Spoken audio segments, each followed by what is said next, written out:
یاسین کا ترجمہ حروف مقطعات ہیں، لیکن مقطعات حروف کے علاوہ جن بزرگوں نے کیا ہے انہوں نے یہ کیا ہے کہ یاسین کا معنی ہے رب فرماتا ہے اے میرے سید، اے میرے سردار۔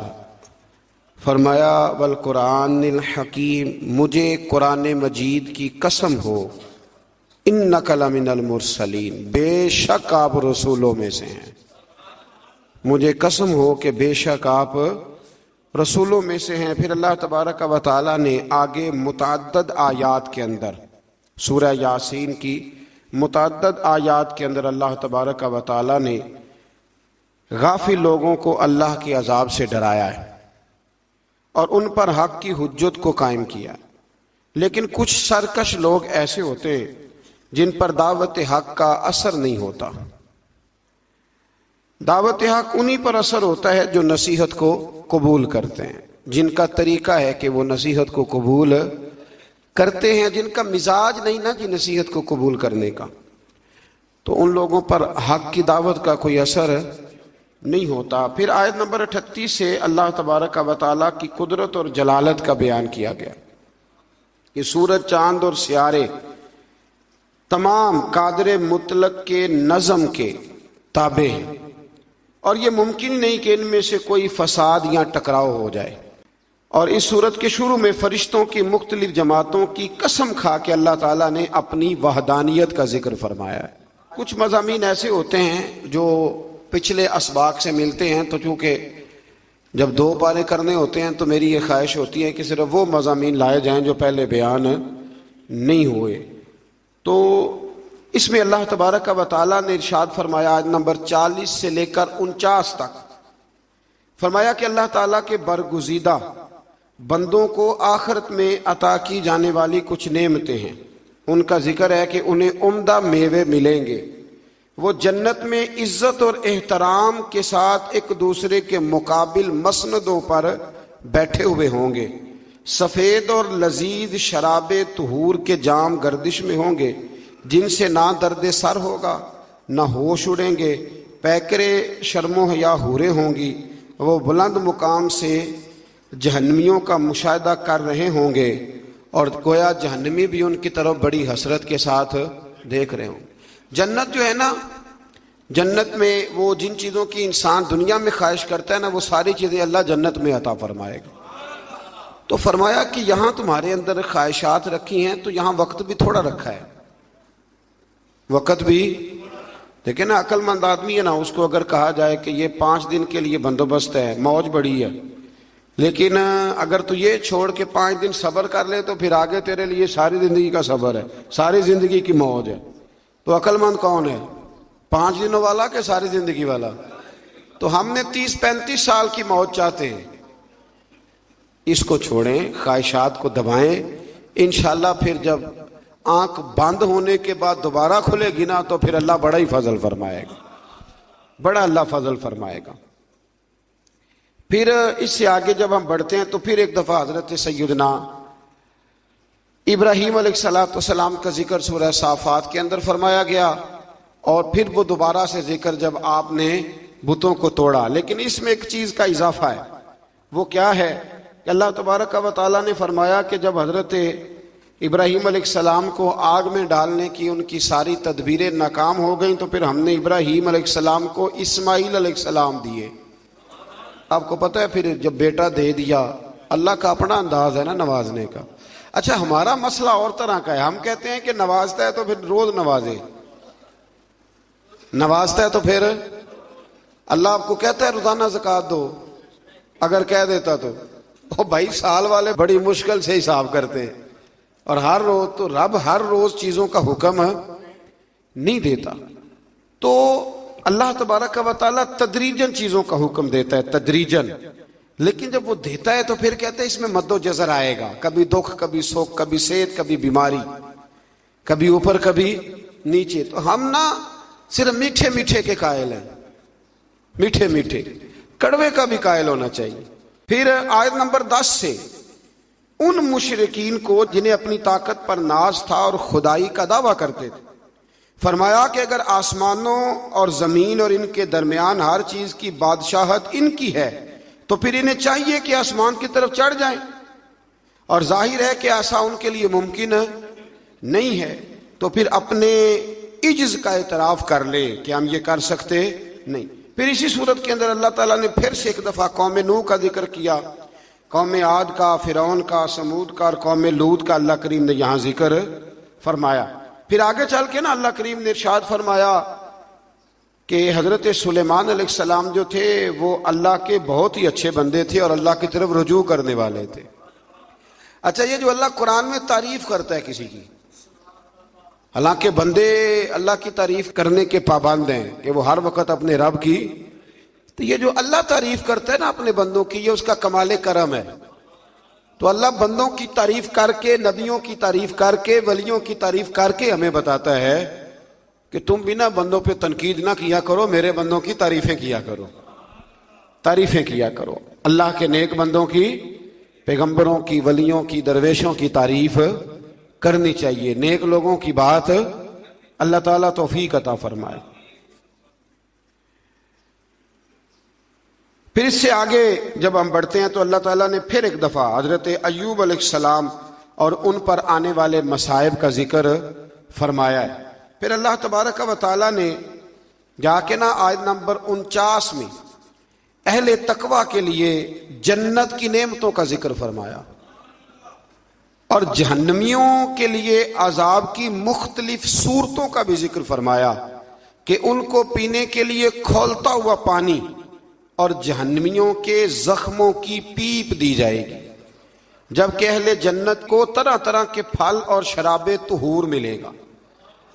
ہمارے نا استاد گرامی فرماتے ہیں کہ میں ایک دفعہ نا ایک جگہ پہ کسی پروگرام میں موجود تھا، تو وہاں ایک صاحب نا تقریر کرتے کرتے کہنے لگے، جی ہم ہی مولوی کہتے ہیں بلا وجہ، جی ایسے کہہ دیتے ہیں قبر میں کیڑے آئیں گے تو فلانا آئے گا۔ اور یہ بندے جب تقریر کر رہے ہوتے ہیں نا، وہ جن کا دعویٰ ہوتا ہے بعضوں کا درویشی کا، تو وہ کوئی حد شد کا خیال کوئی نہیں کرتے۔ اب آپ نے یہ آیت ملاحظہ کی نا کہ اللہ فرماتا ہے کہ جہنمیوں کے زخموں کا پیپ پلایا جائے گا۔ یہ قرآن مجید کی نص ہے نا کہ دوزخیوں کو عذاب ہوگا۔ تو مولانا نے قبر کا عذاب بیان کیا تو ایک صاحب اٹھ کے کہا، وہ بعد میں جو سمجھ لیں کہ جو آج کل بنے ہوئے ہیں نا درویش، وہ کہنے لگا جی مولوی جو ذکر کرتے ہیں نا یہ اپنی قبر کا کرتے ہیں، درویشوں کی قبر میں بچھو نہیں آئیں گے۔ تو فرماتے میں اٹھ کے کھڑا ہو گیا، میں نے اس کو کہا کہ تو 2 کتابیں پڑھ لیتا تو تجھے بھی سمجھ آتی، وہ جو قرآن نے عذاب بیان کیا تو وہ کس کا کیا ہے، اور جو رسول کریم نے فرمایا ہے قبر کا عذاب، تو نبی پاک نے کس کی قبر کا ذکر کیا؟ جی بچھوؤں سے ڈراتے ہیں، جی مولوی فلان کرتے ہیں، اور یہ بہت جاہل لوگ اس قسم کی بات کرتے ہیں۔ مولوی کون ہوتا ہے ڈرانے والا؟ مولوی بیچارے کی کیا حیثیت ہے؟ مولوی تو ناقل ہے، تو ناقل لوگ ہیں، ناقل نقل کرنے والے، یہاں سے نقل کرتے آپ کو سنا دیتے، اتنی سی ذمہ داری ہے۔ اور سورہ یاسین ابھی گزری ہے، اس میں نبی کہتے تھے وما علینا الا البلاغ المبین، بھائی ہمارے ذمے تو کھول کے بیان کرنا ہے، ہمارے ذمے تو کھول کے۔ میں نے بڑے دن پہلے کہا تھا کہ ہماری ڈیوٹی منوانے کی نہیں بتانے کی ہے، ہماری آذان پڑھنے کی ڈیوٹی ہے، تلوار چلانے کی ڈیوٹی نہیں ہے۔ تو اس لیے یہ جاہلانہ بات ہے کہ جی عذاب کا ذکر نہ کرو تو جو نبی پاک نے کیا ہے۔ حضرت عثمان غنی قبر پہ کھڑے ہوتے تھے تو رو پڑتے تھے، لوگ کہتے آپ تو جنتی ہیں، تو حضور نے جنتی کہا ہے تو روتے کیوں ہیں؟ تو فرمانے لگے جس محبوب نے مجھے جنتی کہا ہے انہوں نے کہا ہے قبر آخرت کی منزلوں میں سے پہلی منزل، اس کی تیاری کرو۔ اور حضور پتہ ہے قبر کے بارے میں کیا فرماتے؟ صحابہ کہتے ہیں کہ جنازے میں ہم نبی پاک علیہ السلام کے ساتھ گئے تو قبر تیار ہونے میں دیر تھی، حضور ایک سائڈ پہ بیٹھ کے جنازہ پڑھ کے دیر تک حضور علیہ السلام نے گردن مبارک جھکائے رکھی۔ ہماری خواہش تھی کہ چلو موقع مل گیا تو کوئی میٹھی پیاری بات ہی سن لے، لیکن حضور گردن جھکائے رہے۔ کہتے ہیں دیر کے بعد گردن اٹھائی تو آنکھوں میں آنسو تھے، اور رو کے حضور نے فرمایا، رو کے فرمایا بھائیو دوستو قبر کی تیاری کر لو، یہ معاملہ بڑا کٹھن ہے۔ تو حضور تو رو کے کہتے ہیں قبر کی تیاری کر لو، اور یہاں لوگ کہتے ہیں جی آپ بچھوؤں کی بات سنا رہے ہیں فلانے۔ یہ طنز نہ کریں آپ کسی پہ بھی، آپ خیال کریں اور بچیں اس وقت سے کہ اللہ تبارک و تعالیٰ کے سامنے جب کھڑے ہونا ہے، اللہ تعالیٰ ساری امت پر اپنا خاص فضل فرمائے۔ حضور نے فرمایا جس نے عالم سے ہاتھ ملایا سمجھے میرے ساتھ ملایا ہے، جس نے سچے عالم کی سنگت کی سمجھے میری سنگت کی، اور کیا خوبصورت لفظ ہیں حدیث کے. حضور فرمانے لگے جس نے عالم کا چہرہ دیکھا سمجھے اپنے نبی کا دیدار کیا ہے. آپ چھوٹی بات سمجھتے ہیں اس کو؟ اس لیے وقت نکال کر، میں اپنی ذاتی زندگی میں وقت نکال کے جاتا ہوں علماء سے ملنے. پتہ چل جائے مستند اور باعمل عالم آیا ہے تو میں کبھی پیچھے نہیں رہتا، میں آگے بڑھ کے جاتا ہوں، ملاقات کرنے کی کوشش کرتا ہوں. اور یہ حدیثیں میرے ذہن میں ہوتی ہیں ہمیشہ. کوشش فرمایا کریں. اللہ تبارک و تعالی سمجھنے کی توفیق عطا فرمائے. پھر اللہ تبارک و تعالی نے آیت نمبر 10 میں مومنین کو تقوی پر کاربند رہنے اور رکاوٹ کی صورت میں اللہ کی زمین کے وسیع ہونے اور مصائب و آلام پر صبر کرنے والے کے لیے بے حساب اجر و ثواب کا ذکر کیا ہے. فرمایا اگر تقوی کے رستے میں تمہارا ملک رکاوٹ بنے تو زمین بڑی وسیع ہے، کہیں اور چلے جاؤ، لیکن اختیار تقوی ہی کرنا ہے. پھر آیت نمبر 15 سے غیر اللہ کی عبادت کرنے والوں کے لیے عذاب شدید اور بتوں کی عبادت سے اجتناب کرنے والوں اور اللہ کی طرف رجوع کرنے والوں اور اچھی بات سن کر پیروی کرنے والوں کو بشارت دیتے اور ہدایت دینے کا بھی میرے رب نے ذکر فرمایا. آیت نمبر 22 میں فرمایا کہ جس کے سینے کو اسلام کے لیے اللہ کھول دیتا ہے تو وہ اپنے رب کی طرف سے نور ہدایت پہ قائم رہتا ہے. کوئی اللہ خوشخبری دے رہا ہے کہ اگر میں نے تمہیں کلمے کی توفیق دیا تو سمجھو میں نے ہدایت کا رستہ تم پہ واضح فرما دیا. پھر آیت نمبر 23 میں قرآن مجید کی اثر آفرینی کو بیان کیا گیا. یہ ملتے جلتے مضامین پر مشتمل بہترین کلام ہے جسے بار بار دہرایا جاتا ہے. جن کے دلوں میں خشیت الہی ہے اسے سن کر ان کے بدن کے رونگٹے کھڑے ہو جاتے اور ان کے جسم اور دل اللہ کی یاد کے لیے نرم ہو جاتے. فرمایا یہ ملتے جلتے مضامین ہیں جن کو بار بار دہرایا جاتا ہے. قرآن میں کون سے مضامین ہیں اور بار بار؟ یہ شکوہ بھی چھوڑ دیں کہ ہماری مسجد کا خطیب ہر سال ایک ہی مضمون بیان کرتا ہے. اللہ کہتا ہے قرآن کے مضامین کو بار بار دہرایا جاتا ہے. تو جنگ بدر ہر سال جب بیان ہوتی ہے تو وہی بیان ہوگی نا جو پہلے سے حدیثوں میں لکھی ہوئی ہے. ایک کوئی نیا واقعہ درج کر کے بیان ہو. قوم کو اس پہ بھی شکوہ ہوتا ہے، کہتے پچھلے سال بھی سنایا تھا. میں ایک جگہ پہ گیا تو مجھے کچھ لوگ کہنے لگے جی آپ تقریر چھوٹی کرتے ہیں تو آپ نا آج ہم نے لمبی تقریر سنی ہے، پچھلے سال بھی آپ نے 40 منٹ تقریر کی تھی. میں کیا تسی پچھلے سال والی سناؤ تے نویں سن لو، ٹھیک ہو گیا نا جی. میں نے کہا پچھلی سنائیں اور نہیں سن لیں. اور کبھی کبھی بڑے سکھانے والے لوگ بھی ملتے ہیں. ایک جگہ میں تقریر ختم کرنے لگا تو ایک بزرگ ہیں، وہ بڑا مجھ سے پیار کرتے محبت کرتے ہیں، بڑی ان کی دلچسپی ہے. تو میں نے تقریر ختم کرتے ہوئے کہا کہ بس جی. بابا جی کہنے لگے نہیں تھوڑی سی اور. میں کہ جب میں کہاں ختم ہو گئی ہے، کہنے جی ختم ہو گئی تو مڈو لگ پو یہی سنا دیو دوبارہ. اب یہ سکھانے والی بات ہے نا جی کہ بزرگ بہت سارے حاضر دماغ ہوتے ہیں. کہنے لگے آپ شروع سے لگ جائیں جہاں سے شروع کیا تھا، اور ہمیں نہ زیادہ سنا ہے. اللہ کریم توفیق عطا فرمائے. پھر آیت نمبر 60 میں اللہ پر جھوٹ باندھنے والوں کے چہروں کے سیاہ ہونے کا ذکر فرمایا. جو اللہ پہ جھوٹ باندھے گا اس کا چہرہ. کبھی کبھی نا ہم بھی کہہ دیتے ہیں کہ اللہ قرآن میں یہ بھی تو کہتا ہے نا جی. تو آپ کو پتہ ہے یہ آیت ہے قرآن کی، ہے صحیح یہ آیت. اس طرح اس دن بات نہیں ہو رہی تھی سورت یوسف میں کہ جی وہ بھیڑیے نے حضرت یعقوب سے کیا کہا تھا. میں کہا مینوں تے نہیں پتا انہیں کیا کہ کہندے انہیں آخیا جی میں یوسف کھادا ہوئے تو میں 14ویں سجدہ مولوی ہوں. پتہ نہیں کیڑی کتاب آیا ہے، لیکن بات مشہور بڑی ہے کہ نہیں. کچھ مسئلے ایسے ہیں جن کا کوئی وجود نہیں تو کہتے ہیں جی جنہیں عمرہ کر لیا تو حج فرض ہو گیا. کہ اس کو کھانو روٹی نہ ہوئے تو حج کے میں فرض ہو گیا. لیکن جو مسئلے بالکل کسی کوئی وجود نہیں وہ بڑے مشہور ہیں اور بڑے زبردست معروف ہیں.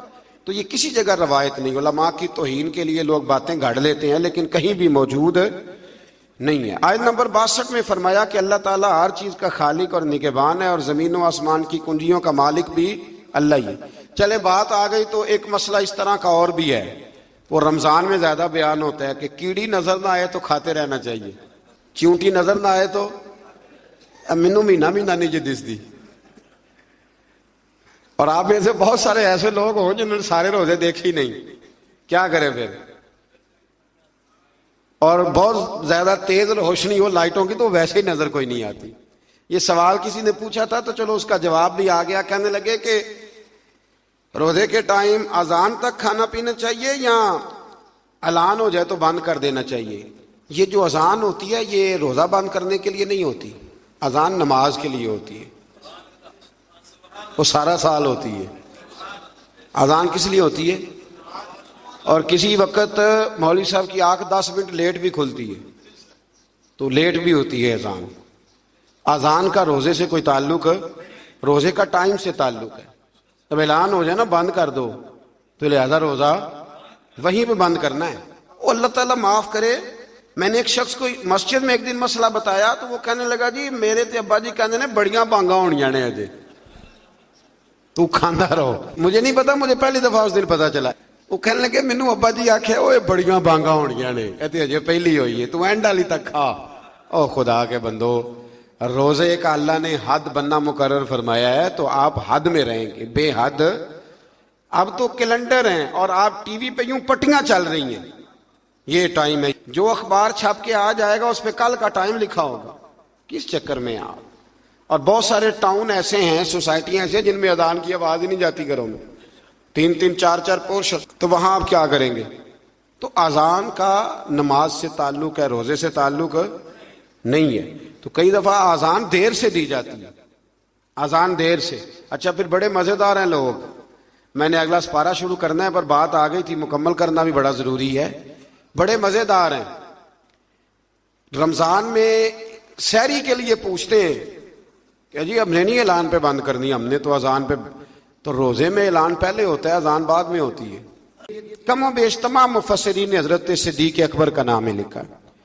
پھر آگے جا کے اللہ تبارک و تعالیٰ نے آیت نمبر 41 میں رسول اللہ صلی اللہ علیہ وسلم کو تسلی دیتے ہوئے فرمایا کہ ہم نے آپ پر حق پر مبنی کتاب نازل کی ہے، سو جو ہدایت کو اختیار کرے گا اس کا فائدہ اسی کو پہنچے گا، اور جو گمراہی اختیار کرے گا اس کا وبال بھی اسی پہ ہوگا، آپ ان کے ذمہ دار نہیں ہیں۔ اگلی آیت میں نیند کو عارضی موت سے تعبیر کیا گیا اور بتایا کہ نیند اور موت میں اتنا ہی فرق ہے کہ موت کی صورت میں بندے کی روح عارضی طور پر نہیں بلکہ مدت دراز کے لیے قبض کر لی جاتی ہے۔ آپ بتائیے جب نیند آئی ہوتی ہے آپ کو، ویسے آپ نے آدھا گھنٹہ 20 منٹ گزارنے ہوں تو پتا ہوتا ہے کہ 20 ہو گئے 10 ہو گئے، تو سوئے سوئے آنکھ کھلتی ہے تو ہو اتنا ٹائم ہو گیا ہے۔ تو اللہ فرماتے ہیں اسی طرح موت کا معاملہ ہوگا۔ کچھ لوگ نا قبروں سے اٹھائے جائیں گے تو ایک روایت میں یوں بھی آتا ہے کہ جب قبروں سے اٹھائے جائیں گے تو وہ کہیں گے اوہو میں تو زور پڑھ کے سویا تھا کہ عصر کا ٹائم ہو گیا ہے۔ اور کچھ ایسے ہوں گے جن کے لیے 50,000 سال کا دن ہوگا۔ دعا فرمائیں اللہ ہمیں رحمت والے لوگوں میں شامل فرمائے، جن پہ وہ رحمت کرے ان میں ہمارا شمار فرمائے۔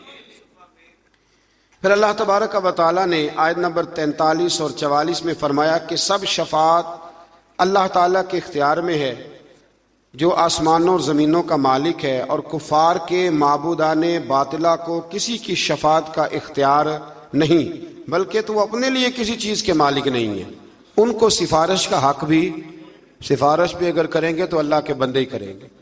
حضور نے فرمایا سب سے پہلے انبیاء کریں گے، پھر علماء کریں گے، پھر شہید کریں گے، پھر نیک لوگ اللہ کی بارگاہ میں سفارش کریں گے۔ آیت نمبر 47 میں بے پناہ دولت جمع کرنے والوں کو خبردار کیا گیا ہے کہ اگر وہ زمین کی ساری دولت کے مالک بن جائیں اور اس کے برابر بھی ان کو مل جائے تو وہ قیامت کے دن یہ سب کچھ دے کر عذاب سے اپنی گردن چھڑانا چاہیں تو بھی انہیں خلاصی نہیں ہوگی، جتنا مرضی مال جمع کر لیں۔ قیامت کے دن اگر کوئی بچے گا تو اپنے نیک اعمال کی وجہ سے بچے گا۔ آیت نمبر 53 میں گناہ گاران امت کو بشارت دی گئی کہ اے رسول صلی اللہ علیہ وسلم کہہ دیجئے اے میرے بندو لا تقنطوا من رحمت اللہ، جنہوں نے گناہ کر لیا ہے وہ رب کی رحمت سے نا امید نہ ہو۔ ان اللہ یغفر الذنوب جمیعا، بے شک اللہ تمام گناہوں کو معاف فرما دے گا۔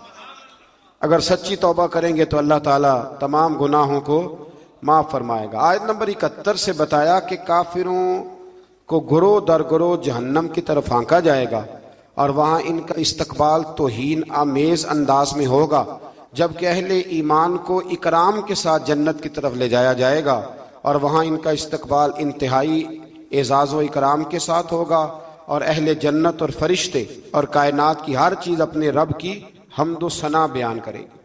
اس سے آگے سورہ مومن شروع ہوتی ہے۔ اس کی آیت نمبر 7 سے فرمایا کہ وہ فرشتے جو عرش کو اٹھائے ہوئے ہیں، یہ بڑی خوبصورت بات ہے۔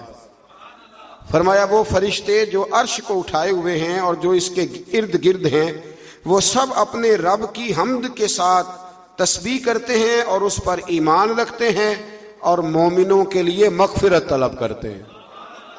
یہ بھی اللہ کا کرم ہے نا جی۔ اور کہتے ہیں کہ اے ہمارے رب، تیری رحمت اور تیرا علم ہر چیز کو محیط ہے، سو جنہوں نے توبہ کی ہے اور تیرے راستے کی اتباع کی ہے ان کی مغفرت فرما اور دوزخ کے عذاب سے انہیں بچا۔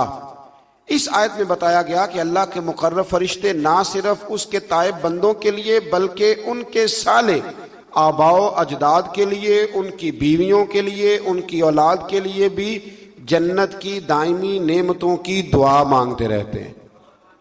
اگر کوئی سچی توبہ کرے تو فرشتے بھی اس کے لیے دعا کرنی شروع کر دیتے۔ مومن جب بھی ڈٹ جاتا ہے اللہ فرشتے، یہ لفظ بھی آپ نے سمجھنا ہے۔ یہ نہیں فرمایا کہ فرشتے آئیں گے تو تم نے ڈٹنا ہے، فرمایا ڈٹنا پہلے تم نے خود ہے، پھر اللہ فرشتے بھیجے گا۔ حق پہ ڈٹ جاؤ، اللہ تمہاری مدد کے لیے، اقبال نے کہا تھا تو فضائے بدر پیدا کر، فرشتے تیری نصرت کو اتر سکتے ہیں گردوں سے کتار اندر کتار، اب بھی وہ اتر آئیں گے، لیکن شرط یہ ہے کہ تو اس طرح کا ایمان پیدا کر۔ فرمایا فرشتے نازل ہوں گے اور کہیں گے کہ تم نہ کسی آنے والی بات کا خوف کرو، نہ کسی گزشتہ بات کا رنج اور ملال، اور اس جنت کی بشارت سنو جس کا تم سے وعدہ کیا گیا۔ اور پھر انہیں بتایا جائے گا کہ اللہ غفور الرحیم نے ان کے لیے جنت میں ضیافت کا اہتمام کیا ہے۔ بڑی خوشی والی بات ہے، یعنی رب فرماتا ہے میں جنت میں تمہارا میزبان بنوں گا، میں تمہارا میزبان ہوں جنت میں۔ تو جتنی شان والا میزبان ہے، میزبانی بھی اتنی شان والی فرمائے۔ اور وہاں جس نعمت کی بھی خواہش کرو گے تمہیں وہ دستیاب ہو جائے گی۔ آیت نمبر 34 میں بتایا نیکی اور بدی برابر نہیں ہیں، اور دوسروں کی بدی کا جواب نیکی سے دو۔ اللہ فرما رہا ہے بدی کا جواب نیکی سے دو، اس کے نتیجے میں تمہارا مخالف تمہارا سرگرم اور پرجوش دوست بن جائے گا۔ اگر تم جواب نیکی سے دو گے نا، میرے پاس وقت نہیں ورنہ یہاں کچھ حدیثیں پڑھتا جن میں نبی پاک علیہ السلام نے ان لوگوں سے نیکی کی جو بظاہر ظلم کرنے آئے تھے۔ حضور نے نیکی کی تو وہ میرے رسول کے غلام بن گئے، وہ نبی کریم کے غلام بن گئے۔ آیت نمبر 39 سے اللہ تعالیٰ نے حیات بعد الموت کے ثبوت کے لیے حصی مثال دی کہ تم دیکھتے ہو زمین خشک بنجر اور غیر آباد ہوتی ہے، یعنی بے جان ہوتی ہے، تو ہم اس پر بارش کا پانی نازل کرتے جس کے ذریعے وہ سرسبز اور شاداب ہو جاتی ہے، اور نمو یعنی نباتات اگانے اور بڑھانے کی صلاحیت اس میں پیدا ہو جاتی ہے۔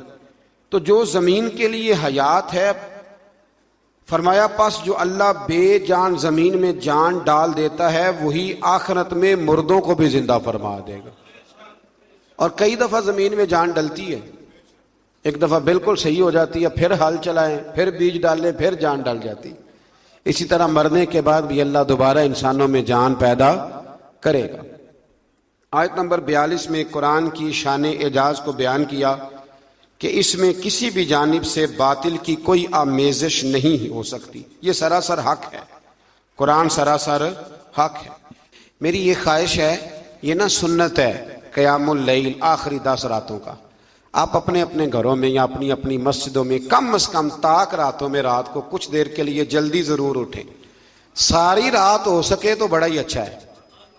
حضرت عائشہ کہتی ہے نبی پاک صلی اللہ علیہ وسلم نفل کے لیے پابند نہیں کرتے تھے، پر رمضان کی آخری 10 راتوں میں کہتے تھے اٹھو۔ خواتین بھی کوشش کریں، یہ آخری 10 دن جو ہوتے ہیں نا بڑے قیمتی، اور بالخصوص طاق راتیں۔